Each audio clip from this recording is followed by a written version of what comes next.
गणतंत्र की परेड पर नुमाइश की तरह परोसे जाते हैं। अगर आप देखें गणतंत्र दिवस में आदिवासी नृत्य होता है। गणतंत्र दिवस की परेड पर नुमाइश की तरह परोसे जाते हो तुम, कभी तुम्हारे घर की खपड़ेल पर गणतंत्र की कोई चिड़िया बैठी नहीं कभी? क्या बात है। तो जब आप दूसरे लेखकों को पढ़ते तो आपको बहुत। यादव साहब ने भी कुछ कविता कही थी, ईदगाही मेरी कविता का शीर्षक है, जो प्रेमचंद की बड़ी अमर कहानी है।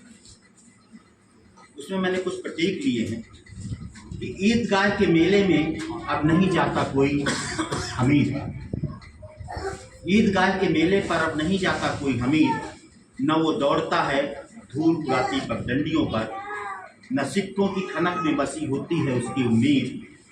अब उसका ध्यान किसी चिमटे पर नहीं टिकता, अब उसका ध्यान अब किसी चिमटे पर नहीं टिकता। उसे चाहिए गुच्ची के जूते, कार्टियर का चश्मा, इंस्टाग्राम पर रील बनाने लायक फैशन और गर्लफ्रेंड को इम्प्रेस करने वाली छवि।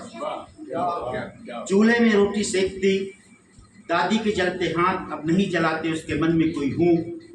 वह नहीं जानता मेहनत की गर्मी, न वो आंखें जो धुएं में धुंधला जाती थी पर सपनों में चमकती थी गुजास बनकर। हमीद अब ग्राहक है कब का बन चुका, ईएमआई की किस्तों में बढ़ चुकी है उसकी बचपन की सादगी। वो ब्रांड पहचानता है रिश्ते नहीं, वो डिस्काउंट में खोजता है प्यार और थोक बाजार में बिकती है उसकी भावनाएं।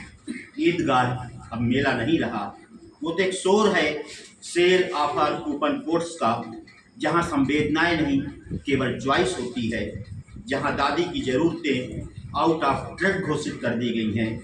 बाजार के दिल नहीं होते, न वो पूछते हैं तुम्हारे घर में रोटी कैसे सिकती है, न उन्हें मतलब है तुम्हारे दादी के चिमटे से।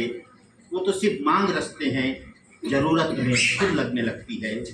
कभी जो हमीद था स्नेह त्याग और करुणा का प्रतीक, अब बन गया है इन्फ्लुएंसर जो ईद लुक और गिफ्ट और नानी के पोस्ट लिखता है पर दादी के पास जाने का वक्त नहीं निकालता। प्रेमचंद की कलम में जो इंसान था वो आज एक उपभोक्ता है, बाजार की भाषा में अनुवादित, जिसे यह नहीं मालूम कि वो क्या चाहता है, बस यह कि नया क्या बेचा जा सकता है।